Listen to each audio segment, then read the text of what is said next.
గుడ్డులో నుంచి పిల్ల బయటికి రావటానికి 21 దినాల కాల వ్యవధి. కుక్క గర్భంలో నుంచి కుక్క పిల్ల బయటికి రావటానికి 60 రోజుల కాల వ్యవధి.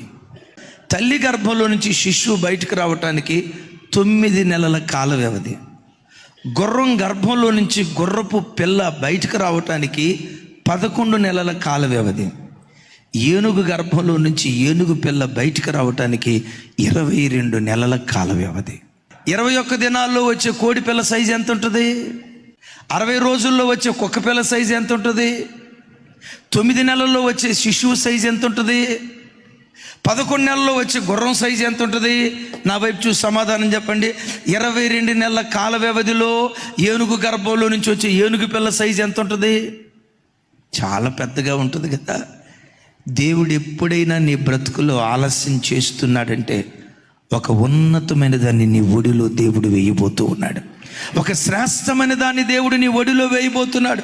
అందుకనే ఇంకెంతకాలం అని కృంగిపోకుండా దేవుడు ఆలస్యం చేస్తున్నాడంటే ఒక అద్భుతమైన ఈవి నా ఒడిలో వేయబోతున్నాడని నిరీక్షణతో దేవుని స్తుతించుదుంగాక. మీలో ఎవరైనా నానా విధములైన శోధనల చేత శోధించబడుతూ ఈ స్థలానికి వచ్చారేమో. కళ్ళ ముందు పిల్లలు దీవించబడతారు అనుకున్నానయ్యా, వీళ్ళ బ్రతికెట్లయిపోయింది.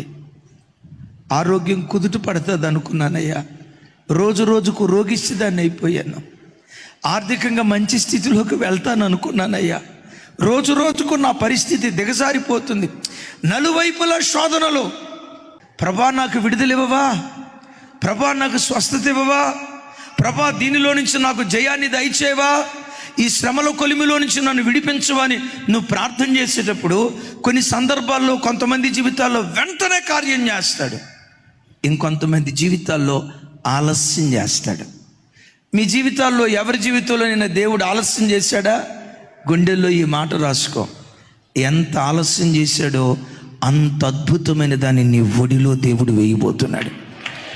దేవుడు ఆలస్యం చేశాడంటే నన్ను మర్చిపోయాడేమో అని అనుకోకు, నన్ను పట్టించుకోవట్లేదేమో అని అనుకోకు, నేనంటే యేసయ్యకి ఇష్టం లేదేమో అని అనుకోకు, నా ప్రార్థన దేవునికి ఇష్టం లేదేమో, అసలు నేనంటేనే దేవునికి ఇష్టం లేదేమో, అందుకనే నా ప్రార్థనకు జవాబు రావట్లా, ఆలస్యం అయిపోతుంది అని అనుకోకు. వాక్యం వింటున్న బిడ్డ, ఈ వాక్యం వింటున్న చెల్లి, తమ్ముడా, నీ బ్రతుకులో దేవుడు ఎప్పుడైనా ఆలస్యం చేస్తున్నాడంటే ఒక అద్భుతమైన దాన్ని నీ ఒడిలో దేవుడు వేయబోతున్నాడు.